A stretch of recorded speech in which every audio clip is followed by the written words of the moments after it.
You probably expected this eventually, and I choose to do it now. Look at this delicious, opal, sensual aubergine. I bet you want to know everything about it. So, here's a segue. The eggplant is a very humorous item, obtained by sacrificing a present to Callie. However, she won't give you the eggplant if you have negative favor, and will instead just take the present and give nothing in exchange.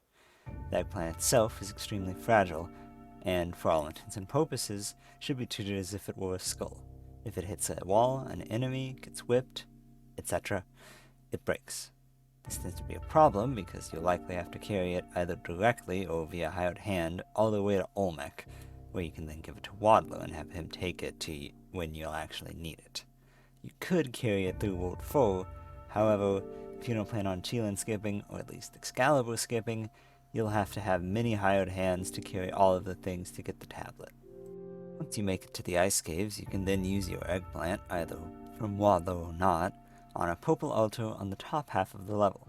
This will open the Moai's mouth, leading to the eggplant child. This absolute buffoon is known for being even stupider than normal hired hands, who usually aren't actually that bad. You'll need to bring him all the way to the start of Sunken City, and then set him down on the statue of a woman who is presumably the Empress/the Ghost. Finally, the door to the right, which fun fact has Yama from HD's face on it, will open, leading to a peaceful place where it's near I am impossible to die. It contains only 2 enemies, if you can even call them that, the Eggplup and the Eggplant Minister, as well as Yama, now the Eggplant King. If the Eggplant King is damaged in any way, except fire, his face will burst off, dropping 10 giant foods, which are basically just eggplant mush that give 10 health each, and the Eggplant Crown, which permanently replaces your whip with the ability to throw eggplants. Lastly, if killed as Tina Flan, there will be some additional dialogue I'll show off here.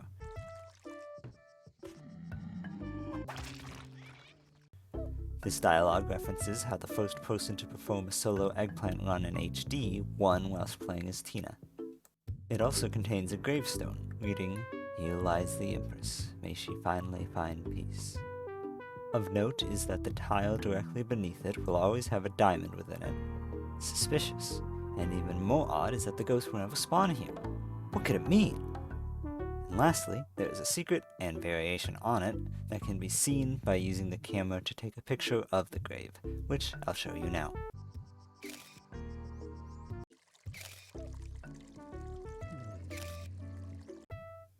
I'd like to add here that I find many of the True Crown Easter eggs fairly strange, albeit interesting, and I'll continue to look into any other effects it may have on topics I cover. And for the oddest thing here in my opinion, a Geist shop, which I plan on covering in more depth at a later point, will spawn here, with slightly different loot, interestingly enough. I suppose as a form of pity for anyone who is unlucky enough to be cursed at that point in the game. If you're playing co-op, however, I'd strongly recommend getting one of yourselves cursed on, at most, 6-1, as there is no ghost pot that spawns in the Eggplant world, and just one player needs to be cursed into the Geist shop. I would say the Eggplant world as a whole is quite useful. Obviously, the Geist shop, if you can use it, is objectively good. The Eggplant Crown is more divisive, however, I tend to feel as if it's an upgrade. The main loss is due to not being able to backwhip. The backwhip is an incredibly useful technique, I won't deny that. Giving close quarters defense behind you, losing that is very unfortunate. However, I find always being able to have this ranged attack, especially when paired with Pitcher's Mitt, usually more useful than the short-ranged whip. Often, and I'm mainly factoring in its usefulness in terms of going to Cosmic Ocean, you'll want to throw something to deal with either an orb or an enemy, which the Eggplant Crown is fantastic at. I feel that value outweighs the only real loss, that being the back whip, and I tend to prefer it over the whip for that reason. Then again, I also just don't get it very often, so it could just be bias. Lastly, I'll note the manners in which you can skip the Eggplant, one of which is possible in solo play, while the other needs a co-op partner. The former would still be better to do with a partner though. The first method requires the Ankh, if solo, to teleporter, clone gun, plasma cannon, the clover, and the world not to screw you over by blowing up blocks that you need to be there. You'll also need to grab the idol off of this level, making sure the boulder doesn't destroy any, but mainly this block.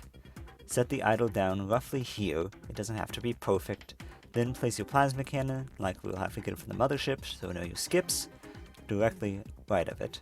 Then clone the idol, pick up the cloned idol, this will crush and therefore blow up the plasma cannon, exploding this one tile right here in the Eggplant Child's room. Note that you can also use a power pack here, whether crushing it or using a large bomb. However, a normal size explosion just won't reach. Assuming Waddler is directly underneath the Eggplant Child, which happens roughly 33% of the time, so don't bother if it isn't. With the clover and the teleporter in hand, after blowing up part of Waddler's room, so yes, you'll need to either chill and skip or use hired hands to carry the bow, and placing a rope, you'll teleport straight into the child's room, activating him, which will let him follow you to the next level. At this point, you'll need to either kill yourself with a bomb if playing solo, or have your partner exit the level for you. The only reason you should do this is if you're playing solo or don't have the requirements met for the next one, which I'll show you now. This method is literally just no clipping. You'll need any explosion, although a bomb would be easiest, a cape or a jetpack, nothing else would work, and climbing gloves. First, line yourself up with the edge of the top exit from the Yeti cave back layer, which I'll be showing on screen now. You want to be at the furthest edge possible, crouch, and place a bomb. Right as it is about to explode, enter the door and start jumping / holding down jump. If timed right, you'll basically be part of the background now. I'll explain what happened later, but first, let's finish the skip. Now you just need to walk, not run, and start grabbing and holding onto ledges, just going back and forth gaining height towards the Eggplant Child's room. You might see this weird area that's not always there in the back layer, that contains this weird shape etched into the wall, but it isn't what you're after, obviously. Eventually, you'll get there, and even in your unique state of being, he'll lock onto you and become yours. Then your co-op partner will need to leave the level, you'll be back to normal with your child after that. Firstly, the reason this doesn't work in single player is that even if you die with the Ankh, you'll still be stuck in the background and will just fall as the Ankh animation plays, leading to you being the bottomless pit before you've even seen anything. Secondly, the reason this works is that you're effectively being put into the mode you're in while going through doors, but still keeping control on the character, mostly. For example, you're invincible in terms of enemy damage in this form, just like when entering a door. You can't use bomb or ropes, but enemies will still act as if you're there. I don't know the exact manner in which it works, but I know that breaking the block below the door you're entering is what triggers it specifically, which means you can do it nearly anywhere in the game. But if the block below you is unbreakable, then it just won't work. It just so happens it's not particularly useful anywhere else. And that's basically everything I can think of regarding the eggplant. If you can make that eggplant run work one way or another, I personally recommend doing so. I find the rewards fantastic, personally, and the lore that comes from the eggplant world itself to be pretty interesting. I'll likely do a lore deep dive one day, possibly even make it a series, who knows. So let me know if anyone would be interested in that. That said and done, like the video if you enjoyed or learned something new, subscribe if you like this kind of content, and I hope I'll see you next time.